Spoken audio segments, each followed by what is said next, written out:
අපි interest freeze වෙනවා. ඒ මොකක්ද අපි working capital කියන්නේ? working capital කියන්නේ every අර operating expenses කරන එක තමයි working capital කියලා කියන්නේ. 5000. මේක පුරුදු නාම ටිකක් ලේසි වගේද? සේම් ඉන්වෙස්ට්මන්ට් ටික සේම් වෙන්නේ. අපි අද මේ ඔක්කොම ඉගෙන ගත්තේ. නෑ අතර මේ තියෙන මොඩියුල් එක කරන්න අමාරුයි ඩිපාර්ට්මන්ට් මොඩියුල් එක. how many modules කියන්නේ? 8ක්. ඔයාට 8ක් ඔයාලට මෙයාලට 8ක් තියෙනවා මට 7ක් තිබ්බා. ඔයාට 8ක් තියෙනවා? මට එක පොඩි. ඔයාලා ගන්න same department සේම් ඩිපාර්ට්මන්ට් අපිට ස්ට්‍රීම් දෙක හදනවා. එහෙමද? යද්දි මොනවද හෙදන්නේ? සයිබර් සිකියුරිටි මේ අයිස් මේ කියලා එකක් තියෙනවා තව. ice ඉන්ටිග්‍රේටඩ් සිස් අර නිකන් හાર્ඩ්වෙයාර් පැත්ත වගේ. data science mainstream. අපේ ෆයිනල් ඉයර් එක දෙන්න. මොනවද? ඔටෝමේෂන් එක තව මොකටද යන්නේ? තව පැත්තට. මේ කියන්නේ ඒව මොකුත් නෑ. එතනට ගියා නම් අකිලා කී දෙනෙක් ඉන්නවද බැච් එක? 150. මගේ යාළුවෙක් කෙනෙක් හිටියා නස්රිෆත් කියලා. එයාගේ මල්ලි කෙනෙක්. මල්ලි කියන්නේ යාළුවෙක් පුංචි එහෙම. එයා මේ ඉන්ජිනියරින් තමයි ආවේ. මෙයා දැන් සෙකන්ඩ් ඉයර් ඉන්න ඕනේ මෙහෙ හිටියොත්. මේ මොරටු කැම්පස් එවිල්ලා මේ එයාට මේ කැම්පස් එපා ඊපස්සේ අපේ කැන්ටින් ඇවිල්ලා මුලින් කාලා තියෙන ගොඩ යටේ. ෆස්ට් කැම්පස් ඉම්ප්‍රෙෂන් එක අර නැති වෙලා ඒ කැම්පස් එපා වෙලා. අයින් වෙලාද? ඔව් ඊට පස්සේ මේ අපි අර මෙහෙ චිකන් එහෙම කන් අර හලාල් ඉෂුව එකක් තියනවා මෙතන. ඒසක් චිකන් එහෙම අපි මොකුත් ගන්න වෙජ් විතරයි කන්නේ. මාළු බිත්තර වෙජ් එහෙම විතරයි කන්නේ අපි. චිකනුත් නෑ බීෆුත් නෑ අපිට මෙහෙ. අපි නම් අර මාර සයිනසිලන් සැක්‍රිෆයිස් කරගෙන හිටියේ. එයාට එහෙම කරන්න බෑ කියලා එයා කැම්පස් මාර්ගන්න කියලා එපිල් දාලා ඉංජිනේරින් ගිහිල්ලා. එතනට ගිහිල්ලා එතන ඊට අපේ රැග් එක නේද? ඔව් එතනට ගියාම යාට වෙලා තියෙන්නේ කැම්පස් මේ කැම්පස් එකේ ළමයි කොටක් ඉන්නවනේ හැම වෙලේම ළමයි ඉන්නවා අර පාඩම් කරනවා එහෙම ඊට පස්සේ ඒකට ගියාම පහක් හරි තියෙනවා නැත්නම් එළිය කඩේ හරි කන්න පුළුවන් මොන හරි එකක් ඕඩර් කරලා හරි අපිට ගන්න අර ඔක්කොම ෆැසිලිටිස් තියෙනවනේ මෙතන අක්කිලාට හොඳට කනවත් නේ ගෙදරදී උනා. මෙහෙම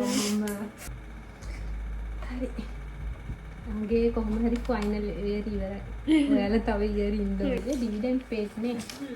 පේඩ්.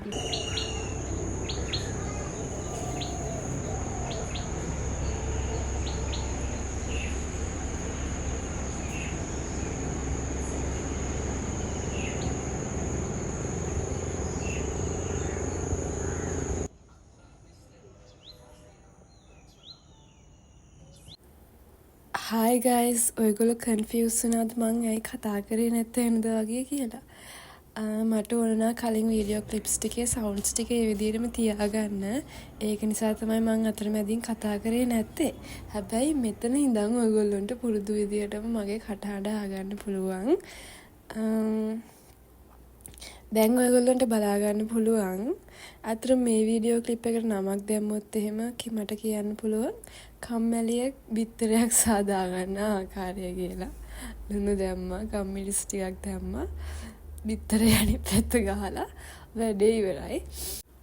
ඉතින් ඔයගොල්ලොන්නුත් බිත්තරයක් හදා ගන්න ආකාරය ඉගෙන ගන්න ආස නම් මේ වීඩියෝ ක්ලිප් එක බලලා ඔයගොල්ලන්ට පුළුවන් බිත්තරයක් සාදා ගන්න ආකාරය නිවැරදිව දැක බලා ගන්න. ඇත්තම කිව්වොත් ගයිස් මම වැඩි කතා කරේ නැත්තේ මගේ සවුන්ඩ් එච්චර හරි නෑ. ගෙදර ඉඳන් ඉතින් උදේට කන්නේ කාටුන් එකක් බලන ගමන් තමයි.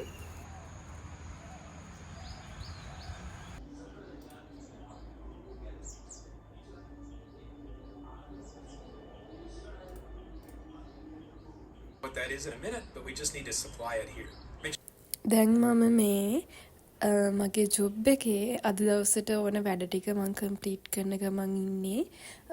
අපිට තියෙනවා ගයිස් ඉන්ටර්න්ෂිප් ඩයරි එකක් ෆිල් කරන්න. මං ඔයගොල්ලන්ට ඒ ගැන තොරතුරු පස්සේ වීඩියෝ එකකින් අරගෙන ඉන්නම්. මොකද මේ වීඩියෝ එකේ ඒක ගැන කතා කරන්න වෙලාව මදි. සමහර අයට බෝරිං වෙන්නත් පුළුවන් මං ඒ ගැන කතා කරොත් එහෙම. මොකද මට ඉන්නේ ටිකක් මික්ස් ක්‍රවුඩ් එකක්නේ. හරි දැන් මොකද්ද මම මේ කරන්න කියන එක ගැන ගොඩක් අයට අයිඩියා එකක් ඇති.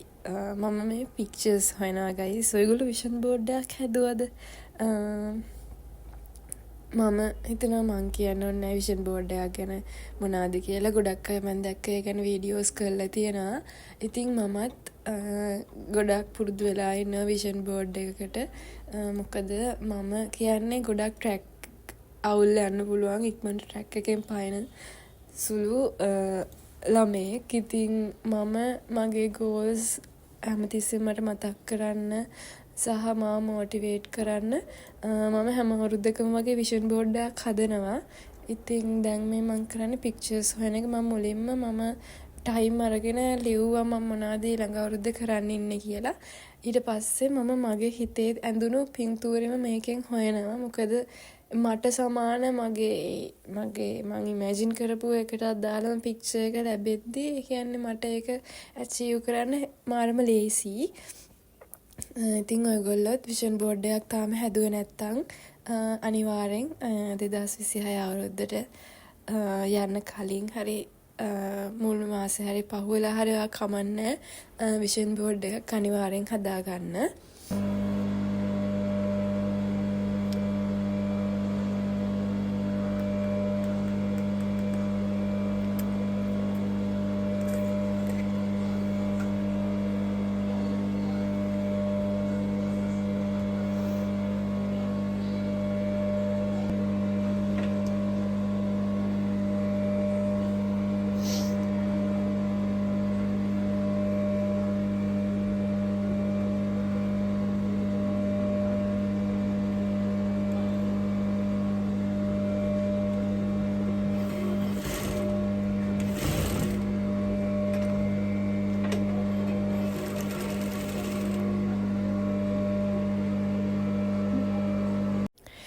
මේ තියෙන්නේ ගයිස් අපේ අම්මට මං කලින් පාර අවුරුද්දට අරන් දුන්න ගවුමක්. ඉතින් අම්මගෙන් අහලා නෙමෙයි මං ඒ ගවුම ගෙනාවේ. ඇත්තට මේ ගවුම අපේ අම්මේ ගවුම අදින්න කැමති නෑ. එක දවසක් වගේ තමයි ඒක ඇඳලා තියෙන්නේ. ඉතින් මට ඒක අම්ම දුන්නා. ඉතින් දැන් මම මේකේ උඩ කෑල්ල කලින් හදලා තිබ්බේ. දැන් මේ යට කොටස හදන ගමන් ඉන්නේ. ඉතින් ඔයගොල්ලෝ කලින් මේව දැකලා නැතුව ඇති මම මේ වගේ වීඩියෝස් දාලා නෑනේ.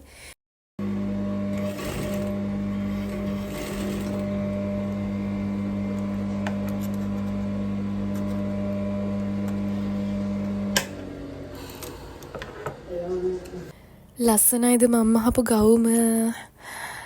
අනිවාර්යෙන් කමෙන්ට් එකක් දාන්න ගයිස්. කැත වුණත් ලස්සනයි කියලා කියන්න. නෑ මම වීඩියෝවක් කරේ. අපේ ගෙදර මල්ලිලා දෙන්නෙක් ඉන්නවා ගයිස්. ඒ දෙන්නගෙන් කවද කොහොම ඇහුවත් ලස්සනයිද කියලා කැතයි කියලාමයි කියන්නේ.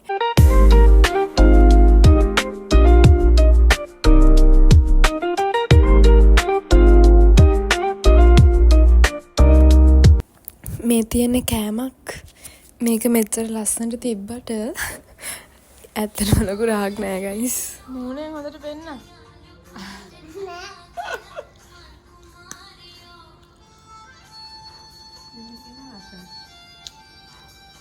මොකද ලකුණම් පෙන්නන්න.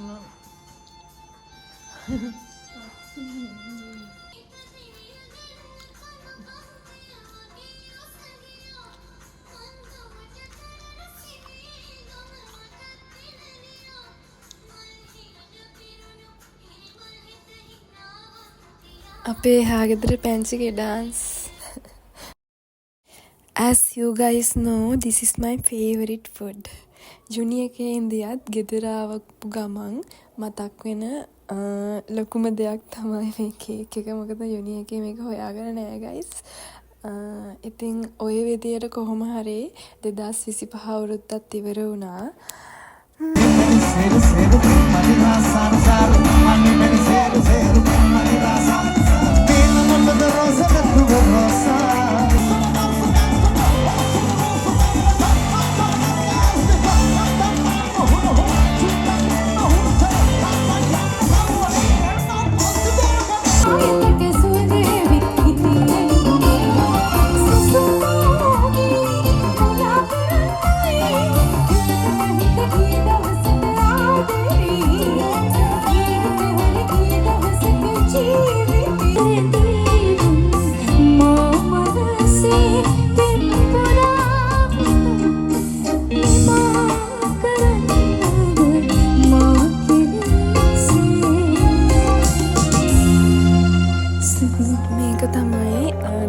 25 අවුරුද්දට මම දාන අන්තිම වීඩියෝ එක. ඉතින් මම ඔයගොල්ලෝ හැමෝටම ප්‍රාර්ථනා කරනවා ලබන්නා වූ අලුත් අවුරුද්ද නිදුක් නිරෝගී සුබම සුබ අවුරුද්දක් වේවා.